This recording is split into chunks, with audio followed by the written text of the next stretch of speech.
O mundo ideal de um bandido é aquele em que ele pode cometer vários crimes, fazer as maiores barbaridades, alcançar todos os seus objetivos com essas práticas e não ser punido por nada.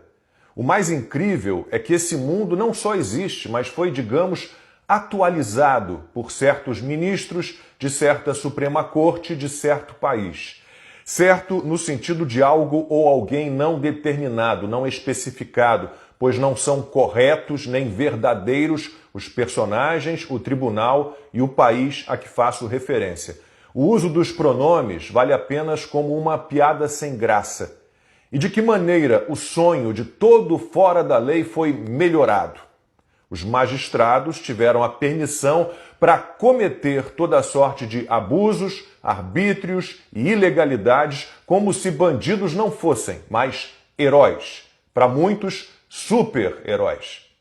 Bastou a eleição de Jair Bolsonaro em 2018 para que a imprensa, que desistiu de ser imprensa, enxergasse nele uma ameaça à democracia. Foram mais de 4 anos de manchetes criativas que se esforçavam para vender Bolsonaro como um ditador, um tirano, alguém disposto a tudo para não deixar o poder.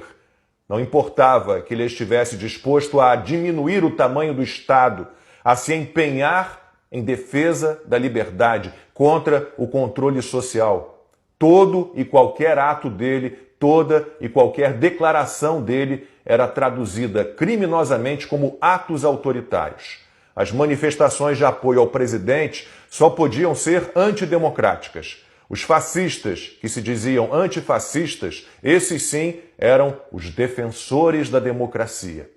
Se o autogolpe promovido por Bolsonaro não veio, se o golpe dele contra Lula não veio, a imprensa fajuta abraçou as narrativas do STF, as mentiras dos tiranos de verdade.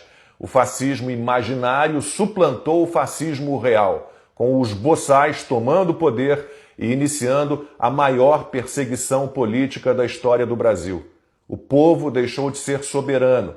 As leis passaram a ser ignoradas, inventadas ou interpretadas numa guerra abjeta e revoltante. Nada disso teria dado certo se os socialistas e comunistas mais ferozes e atrasados do mundo não contassem com suas fiéis parcerias camaradas nas redações daqueles que já foram ou ainda são os mais importantes veículos de comunicação do país. Durante muito tempo, a imprensa que se matou não viu nada de errado nos inquéritos ilegais tocados por Alexandre de Moraes. Durante muito tempo, o ministro do STF foi tratado como a muralha em defesa da democracia. Depois que Lula levou a eleição de 2022, os jornalistas mudaram de comportamento. Eles passaram a dizer que o STF extrapolou o seu papel, cometeu ilegalidades, mas que tinha sido necessário. Esse discurso terminava sempre com o mesmo apelo. É hora de o Supremo adotar a autocontenção e voltar a respeitar as leis, a Constituição. Isso não é jornalismo, isso é comportamento de bandido, que foi apontado por profissionais sérios da área, que foi denunciado, mas nunca interrompido. Nas últimas semanas, novos textos assim voltaram à imprensa podre.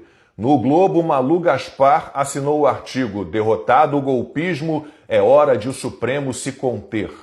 Ela escreveu o seguinte: está na hora de o Supremo voltar para seu quadrado, ser mais contido.